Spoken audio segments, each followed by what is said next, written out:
Hello दोस्तों, प्रतिमा GS academy पे आप सभी का स्वागत है। दोस्तों, आज हम चर्चा करेंगे भारत के वनस्पतियों की और उसके विभाजन की। आप लोग लाइक करें, शेयर करें और जिन दोस्तों ने अभी तक हमारे चैनल को सब्सक्राइब नहीं किया है वो सब्सक्राइब कर लें। शुरू करते हैं। भारत की प्राकृतिक वनस्पति। देखिए, भारत का जो आकार है, भारत की जो बनावट है, वो बनावट पूरे विश्व के जलवायु के आधार पर देखी जा सकती है।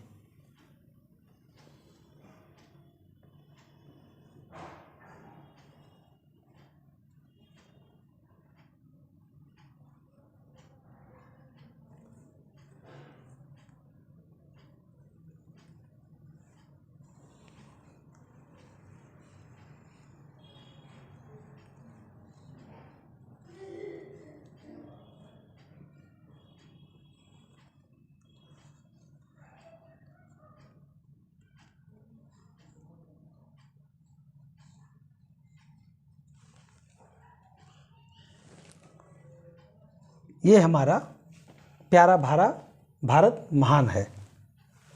यहाँ पे क्या है, यहाँ पे आप देखेंगे कि इस स्ट्रक्चर में वैसे तो बीचों बीच से हमारे एक रेखा गुजरती है, एक रेखा गुजर करके जाती है, उसका नाम है कर्क रेखा। कर्क रेखा हमारे बीचों बीच से गुजरती है, परंतु जो ये हिमालय क्षेत्र है हमारा, ये हिमालय क्षेत्र है, इसके वजह से हमारे यहाँ की जलवायु, हमारे यहाँ की वनस्पतियों में अलग प्रकार का रूप देखा जा सकता है। जैसे इसके विभाजन में आप देखेंगे कि उष्णकटिबंधीय सदाहरित वन पाए जाते हैं, जिसे सदाबहार वन कहते हैं। सदाबहार का मतलब होता है कि हमेशा हरा भरा होना। अच्छा दोस्तों, सदाहरित वन, सदाबहार वन जब बोला जाता है कि वहाँ पे हमेशा हरियाली रहती है। इस समय आप जब देखेंगे गांव में या अलग शहरों में, जो कि सदर एरिया में रहते हैं, प्लेन में रहते हैं, प्लेन एरिया जहाँ पे जंगल नहीं है या पहाड़ी क्षेत्र नहीं है या विषुवत रेखा के आसपास का क्षेत्र नहीं है, तो इस समय बागों में इतना जो पत्तियां हैं इतना गिर रही हैं कि पूरा पत्ती विहीन हो जाता है, यानी पतझड़ का आधार देखने को मिलता है। तो दिमाग में एक बात यह आती है कि जिस तरह से जिसे उत्तर प्रदेश का बेल्ट हुआ, मध्य प्रदेश का बेल्ट हुआ, राजस्थान के आसपास का जो बेल्ट है या बिहार का बेल्ट है, तो यहाँ पे जब पतझड़ के रूप में पत्तियाँ गिर जाती हैं तो दिमाग में आता है कि क्या सदाबहार वनों में जब हमेशा हरियाली ही रहता है तो क्या पत्तियां वहां नहीं गिरती हैं? मन में आता होगा कि एक तरफ जहां पे पतझड़ का समय, तो समझ में आता है कि इस समय जो मौसम चल रहा है उत्तर भारत में या खास करके उत्तरी गोलार्ध में, तो पतझड़ का समय है, पत्तियां गिरेंगी और फिर नई पत्ती निकलेगी। तो मैं आपको बता दूं, जो सदाबहार वन होते हैं पत्तियां वहां भी गिरती हैं, लेकिन वो क्या है कि एक साथ नहीं गिरती, गिरती रहती हैं, निकलती रहती हैं, क्योंकि वहाँ का जो इन्वायरमेंट है, वहाँ का जो जलवायु है, वो जलवायु कभी भी पतझड़ का रूप नहीं लेता कि एकदम से सारी पत्तियाँ गिर जाएं फिर नए पत्ती निकलें। ऐसा नहीं है, वहाँ पत्तियाँ निकलती रहती हैं और गिरती रहती हैं, और यही वजह है कि वहाँ हमेशा हरियाली रहती है, और इसीलिए सदाबहार वन या सदाहरित वन के नाम से जाना जाता है। तो एक तो हो गया कि उष्णकटिबंधीय सदाहरित वन, कोई दूसरा हो गया उष्णकटिबंधीय आर्द्र मानसूनी वन, आर्द्र मानसूनी वन, और तीसरा हुआ शुष्क मानसूनी वन। ध्यान रहे, अब ये पर्णपाती वन है, पत्तियां गिरेंगी, लेकिन एक आर्द्र है, एक शुष्क है। तो दोनों विशेषताएं हमारे भारत में देखने को मिलती हैं। चौथा है मरुस्थलीय या कटीली झाड़ियां। अच्छा, मरुस्थलीय क्षेत्रों में अक्सर आप देखेंगे कि मोटे मोटे डंठल के या बड़े बड़े मोटे मोटे कांटे सहित एक कटीली झाड़ियाँ पाई जाती है, बहुत मुलायम पेड़ नहीं पाए जाते। अगर रेगिस्तानी या बलुई क्षेत्र का अगर कोई वृक्ष है और पैर में लग गया, हाथ में लग गया, तो वो खून निकाल देता है, इतना मजबूत होता है, नाजुक नहीं होता है। और जबकि आप एक दलदली क्षेत्र में देखेंगे या आप जहाँ पे पानी की बहुलता ज़्यादा है वहाँ पे देखेंगे तो कई बार ऐसे छोटे छोटे वृक्ष मिलते हैं कि अगर उसे नाखून ऐसे मार दो तो बीच से कट जाता है, इतने नाजुक पाए जाते हैं। तो इसका क्या मतलब होता है? मरुस्थलीय क्षेत्रों में जो कटीली झाड़ियाँ पाई जाती हैं वहाँ पानी कम होता है। जब पानी कम होगा तो पानी संचित करने की आवश्यकता होगी। भाई अभाव का ही भाव है। वो जहाँ पानी कम है, जैसे मान लीजिए जिसके घर में पानी केवल सुबह ही आता हो आधे घंटे, तो दिन भर के लिए पानी को संचित करता है, बाल्टी में रखेगा, मग में रखेगा या कोई बड़े बड़े कैन रखेगा, बस संचित करके रखेगा कि दिन भर हमारा पानी चल जाए। उसी तरह से मरुस्थलीय वृक्ष भी करते हैं। वो क्या है कि वहाँ के वृक्षों की बनावट इस तरह की होती है कि पहले तो जड़ इतनी लंबी होंगी कि वो जड़ पानी को तलाशते तलाशते काफ़ी लंबी दूरी तक निकल जाती हैं। दूसरी बात, उसमें जो मोटे मोटे कांटे होते हैं या आप पत्तियां देखेंगे तो मोटी पत्ती चिकना टाइप का होगा, उसमें वाष्पोत्सर्जन होने की क्षमता कम होती है। और जब वाष्पोत्सर्जन कम होगा तो उनके पास पानी का स्टोर रहेगा, भंडारण रहेगा। तो इसीलिए मरुस्थलीय प्रदेशों में, मरुस्थलीय क्षेत्रों में कटीली झाड़ियाँ ज़्यादा पाई जाती हैं। और अक्सर जो कांटे टाइप के चीज़ें होती हैं वो इसीलिए होती हैं, मोटे होते हैं, उसमें पानी का उनका संचय होता है, वो रखे रहते हैं पानी अपने आप में। अगला पॉइंट है आर्द्र उपोष्ण पहाड़ी वन, और छठा है ज्वारीय वनस्पतियाँ। यानी एक भारत है मेरे पास। आप देखिए एक भारत है हमारे पास में, तो हम क्या पाते हैं? हम देखेंगे कि हमारे पास उष्णकटिबंधीय सदाहरित वन भी है, ये हो गया। और उसके बाद में पश्चिमी घाट का पश्चिमी क्षेत्र, ये क्षेत्र हो गया। अंडमान निकोबार क्षेत्र हो गया, लक्षद्वीप हो गया, कुछ उत्तर पूर्वोत्तर की पहाड़ियाँ हो गई, कुछ थोड़ी बहुत हिमालय के क्षेत्र हो गए। यानी कि एक तो हो गए यहाँ पर, दूसरा जो आर्द्र मानसूनी और पर्णपाती वन है वो इस बेल्ट में देखने को मिलेंगे। मरुस्थलीय क्षेत्र राजस्थान का बेल्ट है, यहाँ पे आपको देखने को मिलेगा। और पहाड़ी वन तो ये पूरा पहाड़ी है, यहाँ भी पहाड़े हैं, यहाँ भी पहाड़ियाँ हैं, इधर भी, ये पूरा बेल्ट ही पहाड़ों का है, यहाँ पे आपको देखने को मिलेगा। और जो ज्वारीय वनस्पतियाँ हैं, ज्वारीय वनस्पति जो तटवर्ती क्षेत्र हैं, नदी के तटवर्ती क्षेत्र हैं, यहाँ सब कहीं आपको देखने को मिलेगा। मतलब कि विश्व में भी केवल इतने ही प्रकार के पूरे विश्व में जो वनस्पतियाँ पाई जाती हैं वो देखने को मिलता है। और हमारे भारत में सारी प्रकार की वनस्पति पाई जाती है। इसीलिए कहा जाता है कि भारत में यदि आपको पूरा विश्व का दौरा करना है तो एक बार पूरा भारत घूमिए। जब पूरा भारत घूम लेंगे तो आप पूरे विश्व के जलवायु की जो विशेषता है वो आपको पता चल जाएगा। यदि आपको स्विट्जरलैंड की सैर करना है तो कहीं नहीं जाने की ज़रूरत है, आप कश्मीर चले जाइए, लद्दाख चले जाइए। यदि आपको पहाड़ी क्षेत्रों में घूमने की ज़रूरत है तो आप नॉर्थ ईस्ट चले जाइए। आप जापान, कोरिया ये सब घूमना चाहते हैं तो आप नॉर्थ ईस्ट चले जाइए। आप वेनिस, यूरोप इस तरह घूमना चाहते हैं तो उसका बेल्ट है। और आप अफ्रीका घूमना चाहते हैं तो दक्षिण भारत के कुछ राज्य हैं, वहाँ चले जाइए, बस समुद्र से दूरियाँ थोड़ी हों। कहने का तात्पर्य यह है कि हमारे भारत का जो वनस्पतीय विभाजन है वो पूरे विश्व के विभाजन की भांति है। एक देश पूरे विश्व की दर्शन कराने में सक्षमता रखता है और वहीं पर तमिलनाडु से लगा करके, अंडमान निकोबार से लगा करके, लक्षद्वीप से लगा करके आपको कश्मीर तक, नॉर्थ ईस्ट तक, अरुणाचल प्रदेश, नागालैंड में पूरी व्यवस्था देखने को मिल जाएगी। अब हम एक एक करके व्याख्या के रूप में देख लेते हैं। तो पहला हम लेते हैं उष्णकटिबंधीय सदाहरित वन।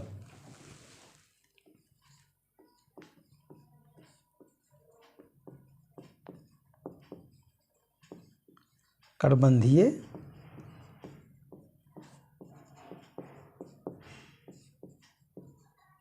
सदाहरित वन। अब उष्णकटिबंधीय सदाहरित वन है, तो इनके लिए ऐसा क्या माहौल होना चाहिए, किस तरह की जलवायु होनी चाहिए, कितना यहाँ पे तापमान होना चाहिए, कितनी बारिश होनी चाहिए, कितना पानी मिलना चाहिए।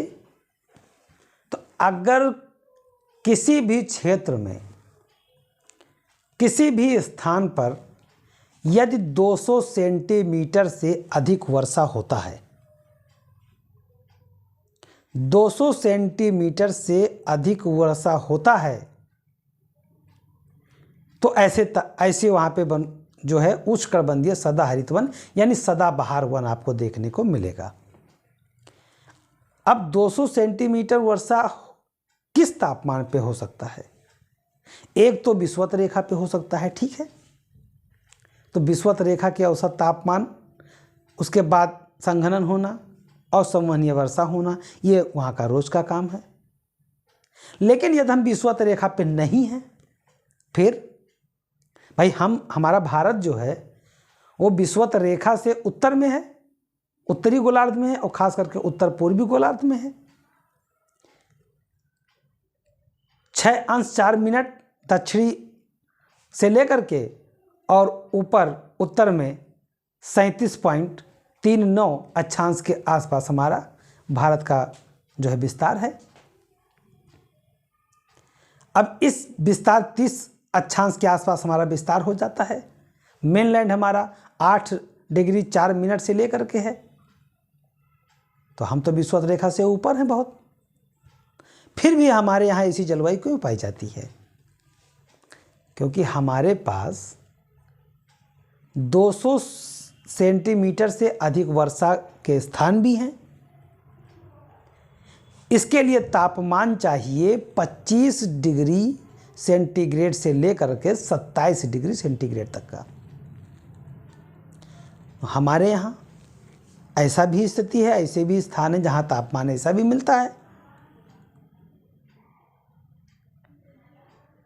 आर्द्रता कम से कम 75% के आसपास होनी चाहिए, वो भी मौजूद होता है।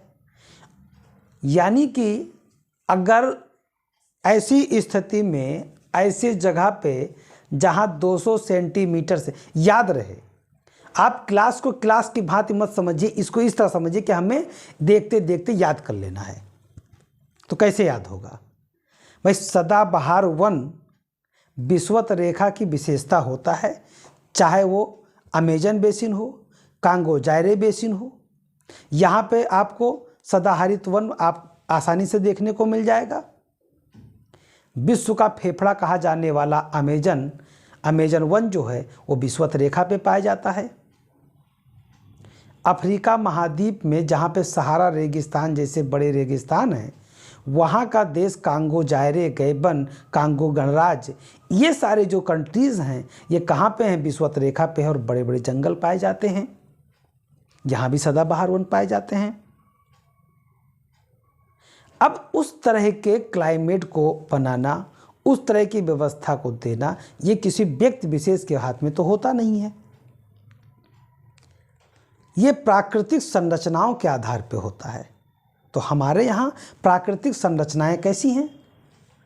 उत्तर में हिमालय देखेंगे कि जब हमारा प्लेट, भारतीय प्लेट यूरेशियाई प्लेट से टकराया तो हिमालय का उत्पत्ति हुआ, नवीन वलित पर्वत का उत्थान हुआ, और वो हमारे लिए वरदान साबित हुआ।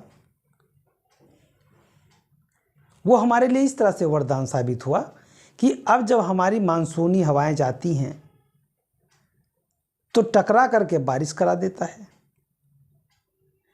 एक तरफ प्रायद्वीपीय स्थिति है हमारी, प्रायद्वीपीय स्थिति में पश्चिमी घाट रेंज है। जैसे देखिए ये बेल्ट,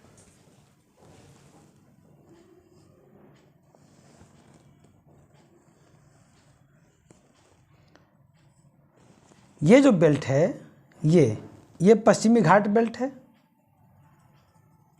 और पश्चिमी घाट का पश्चिमी तट, ये तट ये एकदम हरा भरा है।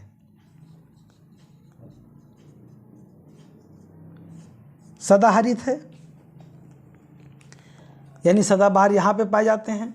वहीं आप यहाँ पे देखेंगे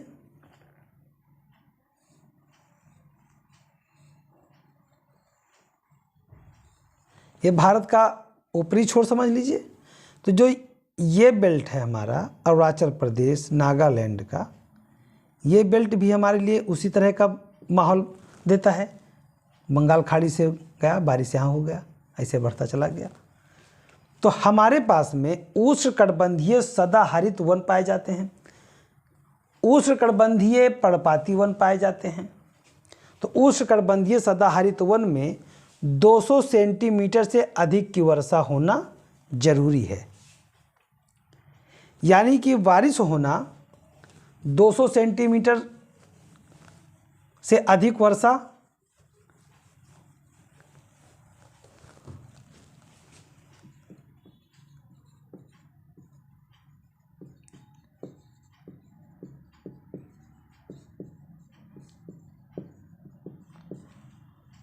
तापमान 25 डिग्री सेंटीग्रेड से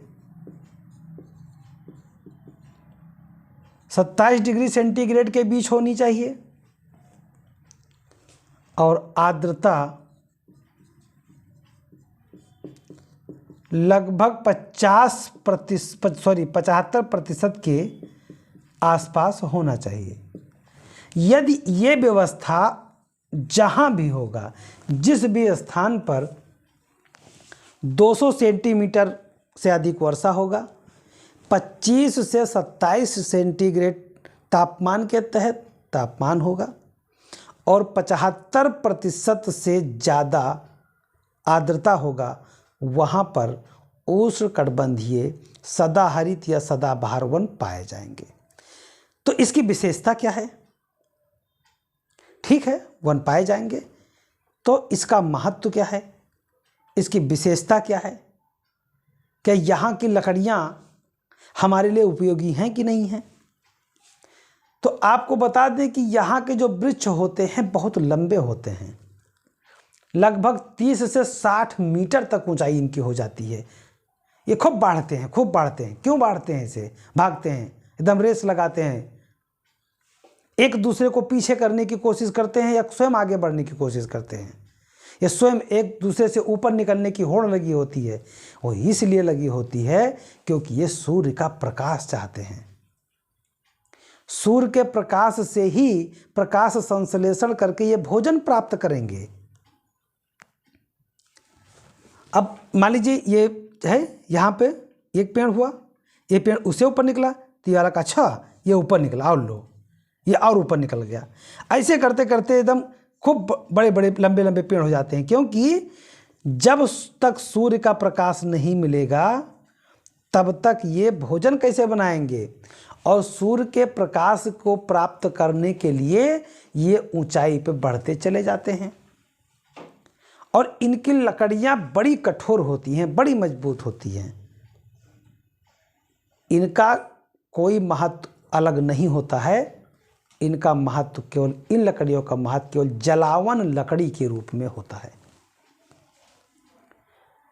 और सदाबहार वन की एक विशेषता ये भी है कि यदि इनके जब वृक्ष जल्दी से कट जाते हैं तो ये बहुत समय लगता है यहाँ पे इनको उपजना या आगे बढ़ने में। जिस तरह से विषुवत रेखीय जो वन होते हैं, अगर उनका काट दिया जाए तो वहाँ की उपजाऊ होना उन्हें आगे बढ़ने में काफ़ी समय लग जाएगा। इतना जल्दी नहीं, जिस तरह से आप अलग टेम्परेचर में लगा दीजिए, क्योंकि इसके सबके लिए टेम्परेचर चाहिए, और टेम्परेचर नीचे पौधा आप लगाएंगे, टेम्परेचर वहाँ का प्रकाश पहुँचेगा ही नहीं। जब सूर्य का प्रकाश नीचे पहुँचेगा ही नहीं तो विकास कैसे करेगा। इसीलिए बहुत पुराने पुराने वृक्ष जो है देखने को मिलते हैं। तो इनके लिए वर्षा 200 सेंटीमीटर से अधिक चाहिए, तापमान 25 से 27 के बीच चाहिए, और आर्द्रता 75% से अधिक चाहिए। इनकी विशेषताएं क्या हैं? इनकी विशेषताएं कि ये वन सघन होते हैं, बहुत घने होते हैं। ये वन जो है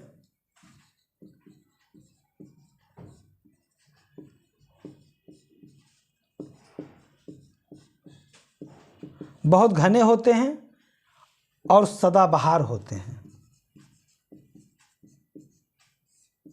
या सदाहरित होते हैं।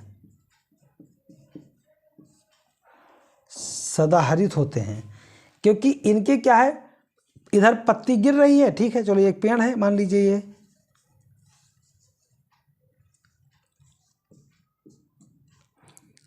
अब यहाँ पे पत्ती लगा हुआ है, तो एक पत्ती गिर गया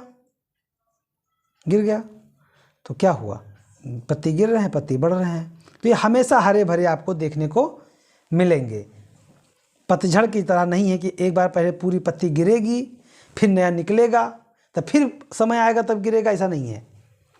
और इनकी ऊंचाई वृक्षों की 30 से लेकर के 60 मीटर तक देखने को मिलता है। खूब लंबे लंबे वृक्ष होते हैं, 30 से 60 मीटर तक की ऊंचे वृक्ष होते हैं, जिनकी लकड़ियां अत्यधिक कठोर होती हैं और ये आर्थिक दृष्टि से महत्वहीन होते हैं। केवल जलावन के लिए इनका उपयोग किया जाता है। लकड़ी कठोर होती है,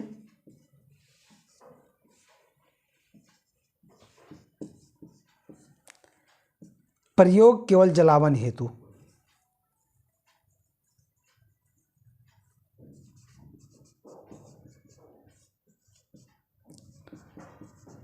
प्रयोग जलावन हेतु।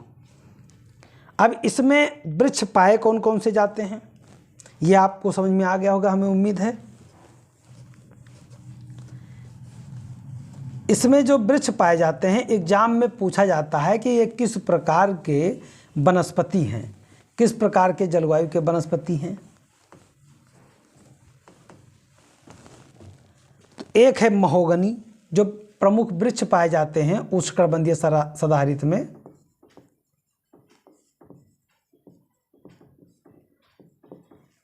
महोगनी,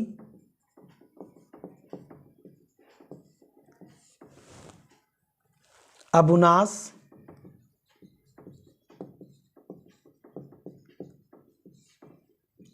रबर, जारुल, बांस, बेंत, सिनकोना,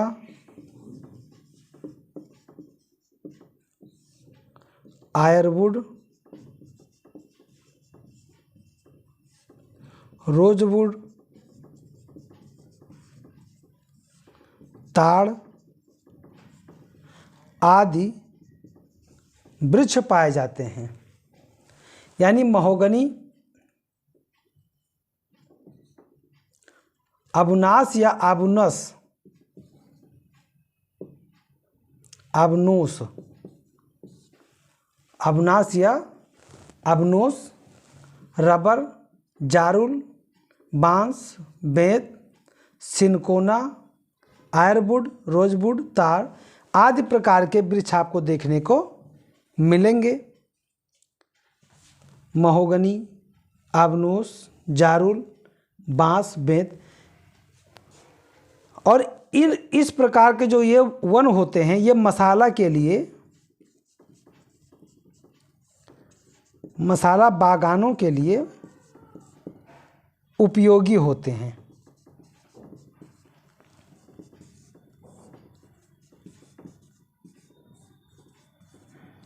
मसाला बागानों के लिए उपयोगी होते हैं। अब उष्णकटिबंधीय सदाहरित वृक्ष जो है, महोगनी, अबुनास, रबर, जारुल, बांस, बेंत, सिनकोना, आयरवुड, रोजवुड, तार, ये सब पाए जाते हैं। वही मसाला के लिए भी, मसाला बागान के लिए उपयोगी होते हैं। अब ये पाए कहाँ कहाँ जाते हैं, तो ये पाए जाते हैं उत्तर पूर्वी भारत में।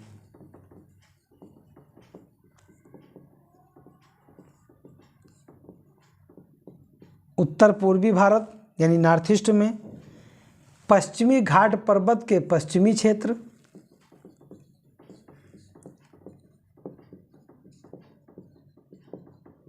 पर्वत के पश्चिमी क्षेत्र,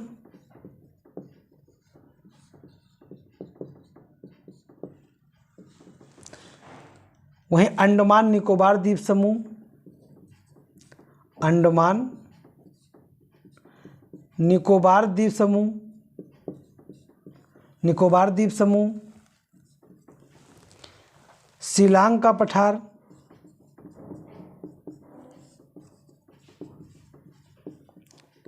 कई बार आपको सह्याद्री लिखा हुआ मिल जाएगा, सह्याद्री, तो यह पश्चिमी घाट के रूप में ही इंडिकेट किया जाता है, क्योंकि इस उत्तरी सह्याद्री और दक्षिण सह्याद्री में विभाजित हो जाता है, तो सह्याद्री का मतलब पश्चिमी घाट ही है। लक्षद्वीप, अब उत्तर पूर्वी भारत मैंने बताया, तो इसमें अंडमान निकोबार हो गया, सॉरी यहाँ अरुणाचल प्रदेश हो गया, नागालैंड हो गया, मेघालय हो गया, तो ये जो क्षेत्र हैं आपको देखने को मिलेंगे। यानी उष्णकटिबंधीय सदाहरित वन में आपकी आवश्यकता 200 सेंटीमीटर से अधिक वर्षा होनी चाहिए, तापमान 25 से 27 के बीच होनी चाहिए, आर्द्रता 75% के आसपास होना चाहिए। इनकी विशेषता है कि ये सघन वन होते हैं, सदाहरित रहते हैं। वितरण इसका उत्तर पूर्वी भारत, पश्चिमी घाट पर्वत का पश्चिमी ढाल, अंडमान निकोबार द्वीप समूह, शिलांग का पठार, लक्षद्वीप, अरुणाचल प्रदेश और नागालैंड, जो कि मैं उत्तर पूर्वी भारत में बता चुका हूँ। उष्णकटिबंधीय आर्द्र मानसूनी या पर्णपाती वन। अब देखिए, जो मानसूनी वन है भारत में, ये दो तरह का है, एक है शुष्क और एक है आर्द्र। जो शुष्क है, यहाँ पे क्या है कि तापमान तो अधिक होता है, तापमान तो अधिक होगा और आर्द्रता कम होगा, आर्द्रता कम होगा। अब यहाँ पे जब पानी नहीं मिलेगा तो इसके पानी के तलाश के लिए जो वृक्ष होंगे, वो वृक्ष के जो जड़ें हैं, वो जड़ें काफ़ी लंबी दूरी तक चली जाएंगी, किसकी तलाश में? पानी के तलाश में। और इन वृक्षों की ऊंचाई भी कम होगी, किसकी अपेक्षा? अपेक्षाकृत आर्द्र के या जो सदाबहार वन हैं उनके अपेक्षा। इनकी जो लकड़ियां हैं, ज़्यादातर इनके जो वृक्ष हैं उसमें कुछ इस तरह के वृक्ष पाए जाएंगे जिसमें कांटा हो, जैसे बेर, बबुल, इन सब तरह के जो वृक्ष हैं यहाँ देखने को मिलेंगे। वही जो आर्द्र मानसूनी वन हैं, यहाँ पे तापमान तो लगभग 27 के आसपास रहेगा, 27 डिग्री सेंटीग्रेड के आसपास में, लेकिन आर्द्रता सदाबहार वन से कम होगा, परंतु 60% के आसपास आर्द्रता देखने को मिलेगा। यहाँ पे क्या है कि इनके जो वृक्ष हैं ये अपने पत्ते गिरा देते हैं, जब समय आता है, ग्रीष्म का समय आता है तो पत्ते गिरा देते हैं, जिससे कि इनकी नमी बरकरार रहे। और इन दोनों की विशेषता होती है कि अपने वृक्ष से पत्ते गिरा देते हैं।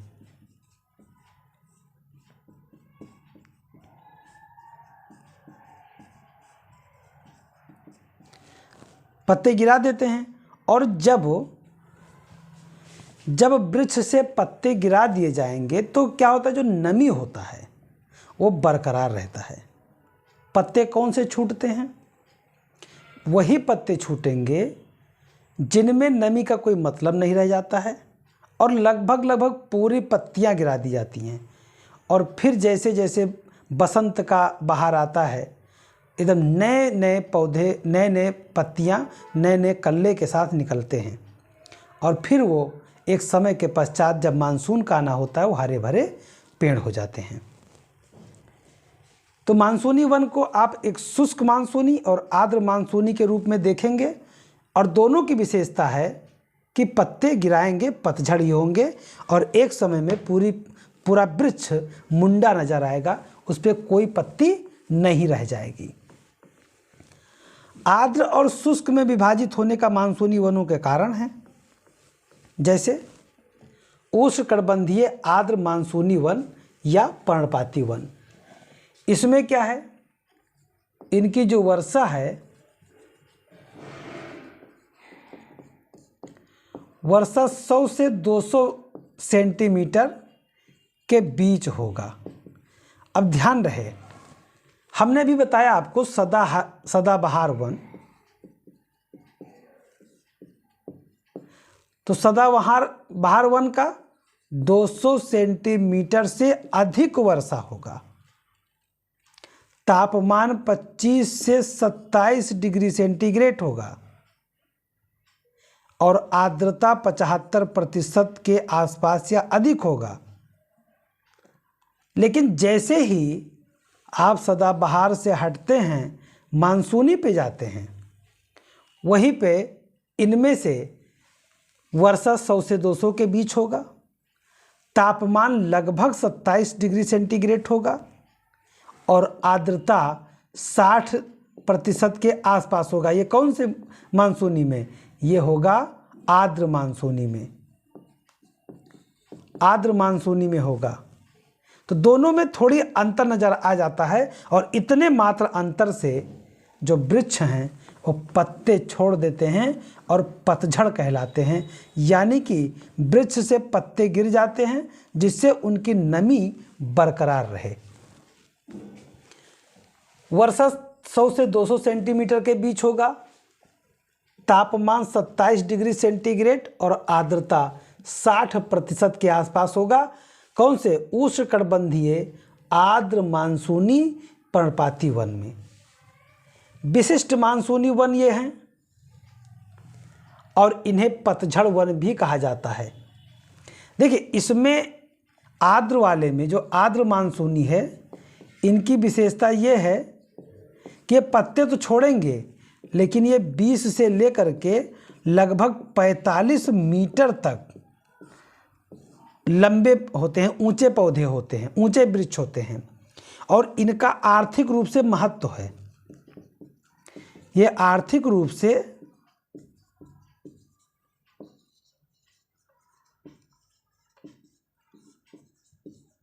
महत्वपूर्ण है। शुष्क गर्मी के ऋतु में आर्द्रता में कमी के कारण, ध्यान रहे, ऋतु कौन सी है? गर्मी की। आर्द्रता के कमी के कारण वृक्ष अपनी पत्तियां गिरा देते हैं ताकि उनकी नमी बनी रहे, नमी कम ना हो। वृक्षों की औसत ऊंचाई 20 से 45 मीटर के मध्य है, और आर्थिक रूप से ये काफ़ी महत्वपूर्ण हैं। जैसे फर्नीचर बनाया जाता है, और फर्नीचर के लिए हमें लकड़ी कौन सा चाहिए? हमें लकड़ी चाहिए शीशम का, हमें लकड़ी चाहिए सागवान का, हमें लकड़ी चाहिए सखुआ का, सखुआ जिसे साल बोला जाता है। तो ये सब जो लकड़ियां हैं, ये सब जो वृक्ष हैं, ये आर्द्र मानसूनी या पर्णपाती वन में ही पाए जाते हैं। उष्णकटिबंधीय आर्द्र मानसूनी वन में ये वृक्ष पाए जाएंगे। फर्नीचर बनाया जाएगा इनके वृक्ष से। रेलवे का स्लीपर बनाया जाता है। रेलवे के जो वो होते हैं, डिब्बे होते हैं, जो सीटें बनती हैं डिब्बे की, वो सीट जो है इन्हीं आर्द्र मानसूनी जो वन है, इन्हीं के वृक्षों से बनाया जाता है। खास करके इसमें सखुआ का पेड़ होता है। सागवन, सखुआ, चंदन, सहतूत का पेड़, महुआ का पेड़, आंवला का पेड़, शीशम का पेड़, आम, बांस, खां, त्रिफला, टीक, ये सब वृक्ष हैं जो पाए जाते हैं। ध्यान रहे, बांस ऐसा वृक्ष है, वैसे बांस वृक्ष है ही नहीं, बांस को घास के श्रेणी में रखा गया है और ये सभी प्रकार के मानसून में सभी प्रकार के वनस्पतियों में देखने को मिलता है, सभी में पाया जाता है, चाहे वो सदाबहार हो, आर्द्र मानसूनी हो, शुष्क मानसूनी हो, सब में देखने को मिलता है। और इसका क्षेत्र है पश्चिमी घाट का पूर्वी क्षेत्र। अब देखिए, पश्चिमी घाट का एक तरफ सदाबहार वन है, वहीं दूसरी तरफ वृष्टि छाया क्षेत्र जो है वहाँ पे आपको शुष्क मानसूनी वन देखने को मिलेगा और उसी के आसपास में आपको आर्द्र मानसूनी वन देखने को मिलेगा। ये भारत का पार्ट है।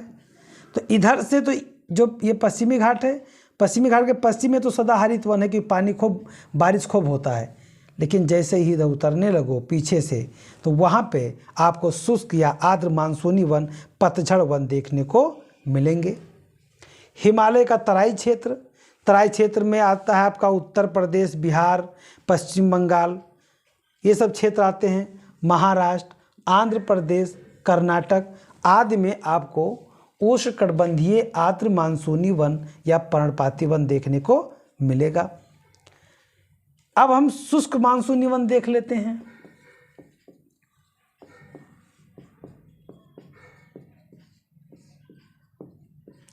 शुष्क मानसूनी वन,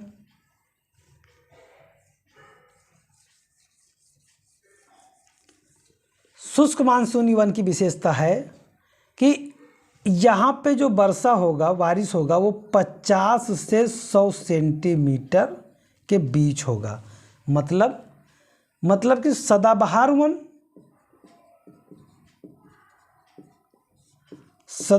वन पाए जाते हैं 200 सेंटीमीटर से अधिक वर्षा में।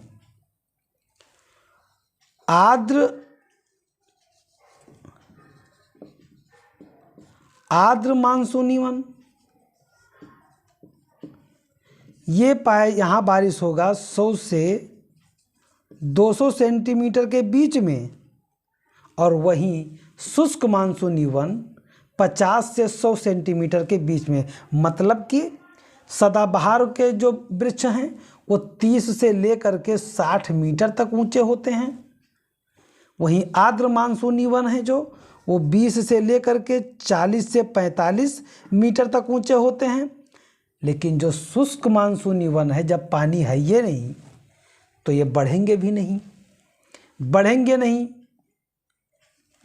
तो छोटे हो जाएंगे 9 से, यानी माना जाता है 6 मीटर से लगा करके 5 मीटर, 4 मीटर, 6 मीटर, अधिकतम 9 मीटर तक, अधिकतम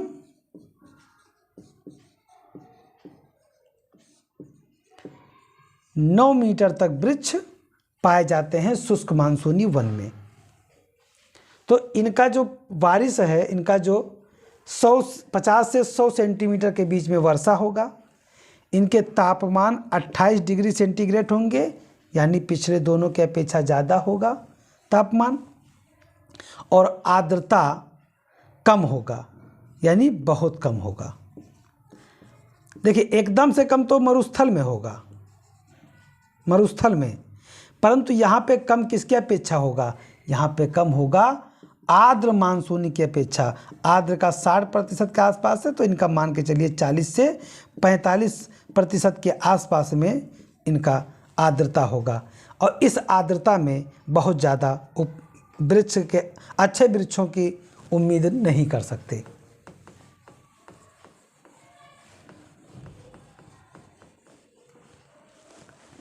यहाँ पे जो वृक्ष पाए जाते हैं,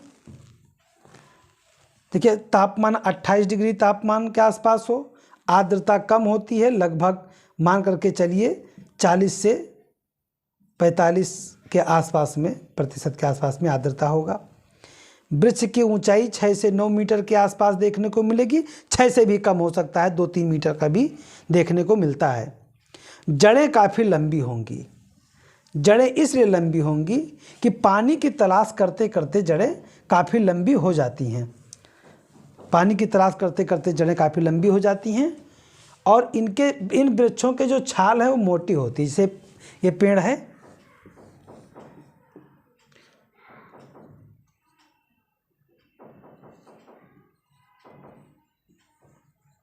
मान लीजिए ये वृक्ष है, अब ये कौन सा वृक्ष बन गया पता नहीं। ये जो छाल है जो मैं बताना चाहता हूँ ये समझिए, ये छाल जो हैं ये काफ़ी मोटे होते हैं। बबूल वबूल का छाल जो है बहुत मोटा होता है, उसे तोड़ करके जब छाल निकालते हैं तो बहुत मेहनत करते हैं लोग, पीट पीट के निकालते हैं उसके छाल। तो यहाँ के जो वृक्ष है महुआ, बबूल, पलाश, तेंदू, ये जो तेंदू वही है जो तेंदू के पत्ता से जो बीड़ी बनता है, लोग बीड़ी के ऐसे फू फू करते हैं, वो इसी तेंदू पत्ते की बीड़ी बना के फूंकते हैं। पता नहीं कौन सा स्टाइल होता है, ऐसे खड़े हो जाएंगे मारेंगे भगवान जाने। खैर है, बेर है, ये बेर वही है जहाँ से जो आप देखेंगे कई बार होता है कि छोटे छोटे बेर आते हैं, बड़े बेर, जो बड़े बेर आते हैं हिमालय बेर होते हैं वो, और जो छोटे छोटे बेर आते हैं देसी बेर, वो बेर इसी जो है तापमान में पाए जाते हैं। तो आप देखें बेर है, बरगद है, पीपल है, नीम है, खजूर है, आदि जो है वृक्ष आपको उष्णकटिबंधीय शुष्क मानसूनी वन में देखने को मिल जाएंगे। खजूर अक्सर आपको मिलेगा तो है, कहा गया काफ़ी लंबे पेड़ खजूर के होते हैं, कहा था बड़ा हुआ तो क्या हुआ। जैसे पेड़ खजूर, पक्षी को छाया नहीं, फल लागे अति दूर। इनमें ना तो मोटे मोटे इनके पत्ते होते थे, हम नुकीला टाइप के गड़ जाएगा, कोई छाया नहीं होता है इनका।